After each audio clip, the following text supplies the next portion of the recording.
তো দেখতে দেখতে অবশেষে আমাদের যে ডেস্টিনেশন সেখানে আমরা চলে এলাম। এই কামাখ্যা জাংশন ঢুকছে, দেখতেই পাচ্ছেন আপনারা। অনেকটা দূর আমরা এসেছি। তো একটা নতুন জায়গায় এসে খুবই ভালো লাগছে। তো আসুন আরও কিছু জিনিস দেখা যাক। তো এই যে আমাদের গ্যাংয়ের মেম্বাররা সব অলরেডি নেমে গেছে। এখন বাজে 9:30 আর আমরা এই জাস্ট নামলাম। এই যে আমাদের ট্রেন, আমাদের 9:30। এই যে আমাদের সব গ্যাং যাচ্ছি, আর সামনে আমাদের কামাখ্যা স্টেশন। তো এই আমার কেমন লাগছে একটু জানাবেন, ঠিক আছে? আর আশেপাশের দৃশ্যগুলো একটু দেখেন, খুবই সুন্দর জায়গা, ঠিক আছে? যা জানি একবার সময় খুবই ভালো জায়গা। চারিদিকে পাহাড়, প্লাস ওখানকার মানুষজন খুবই ভালো।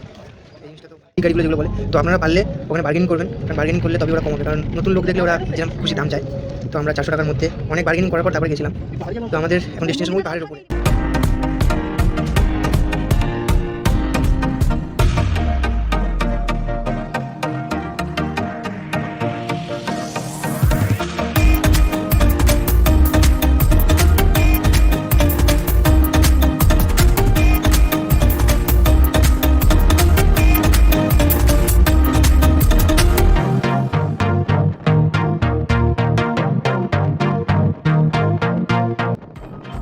তো সুন্দর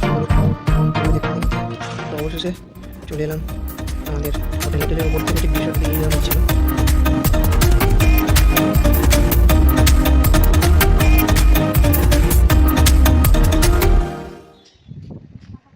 The next day.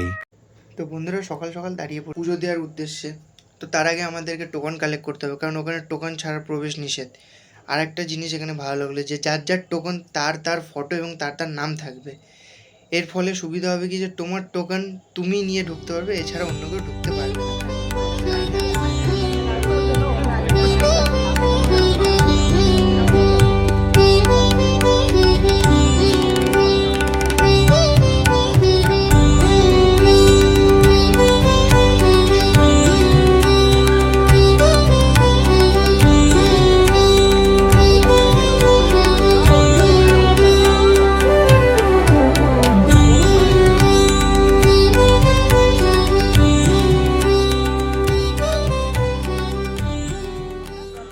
অনেক প্রতীক্ষার পর অবশেষে লাইনে দাঁড়িয়েছিলাম।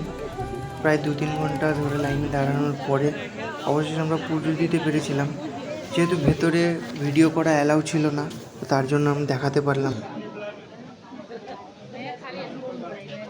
তো পুজো দেওয়ার পর কিছুক্ষণ রেস্ট করার পরে বেরিয়েছিলাম ঘুরতে। এই হচ্ছে কি মন্দির, আর এই রাস্তা দিয়েই তোমরা মন্দিরের ভেতরে ঢুকতে পারবে, মন্দির থেকে বেরোতে পারবে।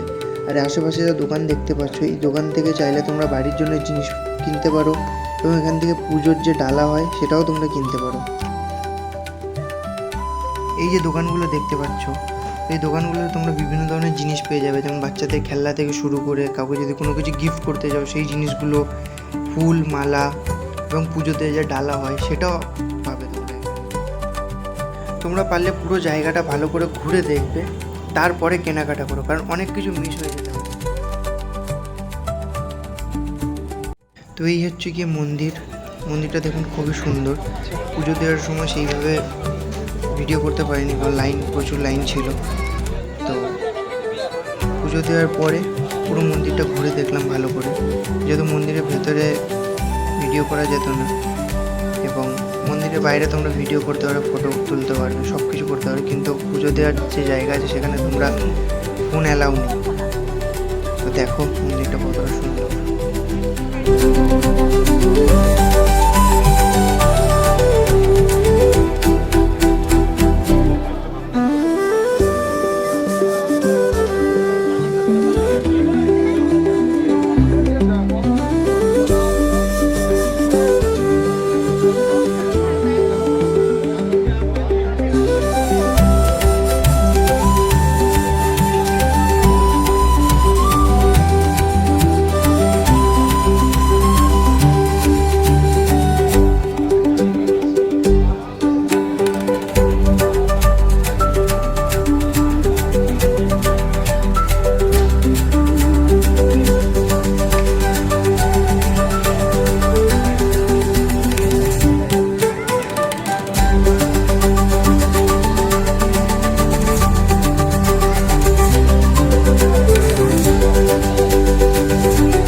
ওই ছাদে উঠেছিলাম বিকালের দিকে, তা বিকালবেলা ছাদ থেকে দৃশ্যটা দেখুন শুধু।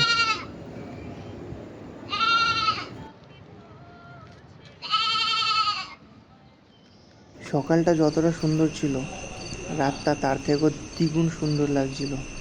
শুধু একবার দৃশ্যটা দেখুন।